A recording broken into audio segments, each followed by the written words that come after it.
We started this draft with Cam Ward and Shedeur Sanders possibly going 1 and 2. At minimum, both going top 5. Now that we gotten closer and closer and closer and closer and closer, I mean, a couple of days out for the draft, there's a strong possibility that Shedeur Sanders does not go in the first round. He's not coming to New York anymore. He's going to be in Colorado. He was invited. He said he was coming. I'm pretty sure he probably caught wind like, you're probably going to be at the bottom of the first round. And for him, it's, hey, bro, I wouldn't want to sit through that, dog. Y'all remember Andrew? Y'all remember Geno Smith? Geno Smith was sick, nigga. That nigga was sick. Nigga was sick. I would not want that for Shedeur Sanders, bro. But when we had this conversation, we had an idea for this conversation, me and Rod, I came into it thinking that what the NFL prioritized, what the NFL wanted was a moving target, and it keeps going and flowing, and it always changes with somebody who forces the NFL to change it. But after doing the research, that ain't the case. The NFL has been very, very consistent on who it drafts, who it wants, and who it tries to get at the top of the draft. Shedeur Sanders has never been a top 5 pick in any draft. I looked it up. I went back to the drafts from 1980. Somebody with Shedeur Sanders' skill set does not get drafted in the top 5. Hell, they don't get drafted in the top 10. The NFL has been saying what it wants going back as far as I can remember. They want niggas that got traits. That's it. Aside from Bryce Young,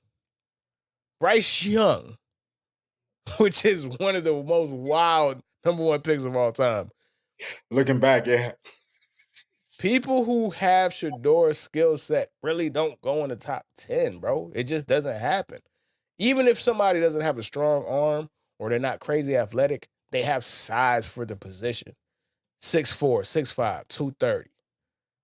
It ain't too many 6'2" dudes under that's closer to 215 that don't have a strong arm, that's not athletic, that what they say they're gonna beat you with is accuracy and timing. Nigga, I could get that in the second round. Nigga, you just described Kirk Cousins. Mm-hmm. But because so much people are attached to Shedeur Sanders and the Deion Sanders family, they can't accept that. Remember, the draft has nothing to do with your draft position. Your draft position does not define you. Your draft position doesn't mean anything. Once you're in the NFL, you're in the NFL. But people look at the draft wrong. They look at it without the proper context. People get drafted higher because I am taking a bet on your potential. You have traits that I cannot teach. I can teach you how to read a defense. I can never teach anybody to be Lamar Jackson. I can never teach anybody to be Brett Favre. I can never teach anybody to be Josh Allen or Big Ben Roethlisberger or Phillip Rivers or all of these guys who have gone in the top 10. Like, you got to have something. Otherwise, you're going to go in the second round. And again, I went back to 1980. 1980, dog. Well, it's funny, Herbie, when you told me that you were going to do that, I actually went and I kind of went through the data and I compiled a list of 20 of the top prospects that were coming out of college back, dating back to the 1980s, right? It dates all the way back to 1983. And a part of it, too, before I get into the list right now, just to basically add on to what you've been saying. I went back and looked at some more tape of Shedeur, Herbie, because I didn't want to feel like I was doing him unfairly, right? I was like, you know what, let me look more, let me dig in more. And here's the thing, Herbie, it's not, and for the people who are going to come across this and they're going to watch this and they're going to think we just, we're trying to down Shedeur and quarterbacks with his skill set. It's not that. The thing is, Herbie, the problem is, yes, he's accurate. Yes, his ball placement is on point. Yes, if a defender's coming, he has the toughness to sit in the pocket and take a hit. Yes. But Herbie, the problem with Shedeur is that he doesn't do any of the quarterback skills at an elite level. I'll give you an example. There were many times, Herbie, where I was wondering, like, Shedeur, where are you going with the ball? You know what I mean? Like his decision making at times, Herbie, is not his processing isn't super fast, right? Like Tua doesn't have the elite physical traits that some of the other quarterbacks had, but what had him touted as a blue chip prospect coming out of Alabama was the fact that he had elite processing speed. He had elite anticipation. Shedeur doesn't throw at anticipation. Shedeur doesn't process the defense extremely fast. You know what I'm saying? Shedeur is late on a lot of throws. You know, he has to wait for guys to come open. And listen, these are things that he can learn with reps and whatnot, but you don't draft a guy first overall because he's good at those things. He has to be exceptional. And while he is good at those things, they show up on tape. They're not special, right? And to your point, Herbie, when you're going to draft a quarterback, is specifically in the top 5, they got to be special. Here, so to add on to my point here, and Herbie just named a lot of these quarterbacks, but I have a list of 20 quarterbacks that were highly touted coming out, and you'll find a lot of similarities between them.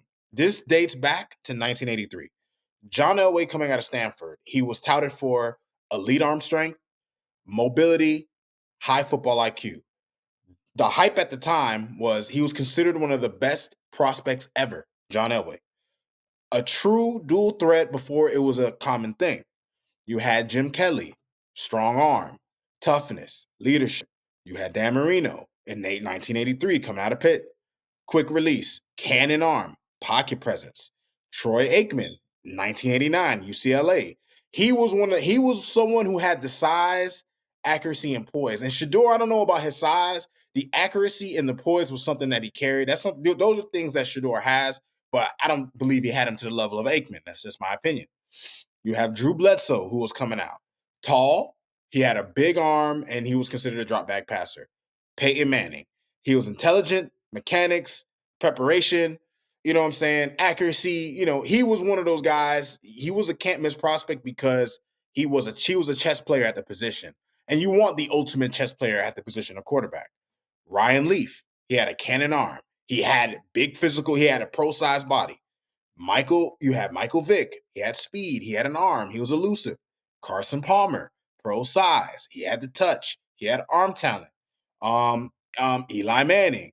I mean, Herbie, it goes on and on. Alex Smith, Matt Leinart, Jamarcus Russell, Matthew Stafford, Andrew Luck, Robert Griffin, Jameis Winston, arm strength, confidence, Trevor Lawrence, size, arm. Like, Herbie, at the end of the day, all these teams, they're looking for the same thing. Even if you date back to Caleb Williams, Herbie. Caleb Williams, granted, he's a little bit, teams kind of saw Mahomes in him, right? They saw him running around. They saw the creativity in his play, but he has a big arm. He has the size. And at the end of the day, Herbie, it just comes down to teams are always going to gravitate towards the traits that they believe are going to be the most successful at the pro level.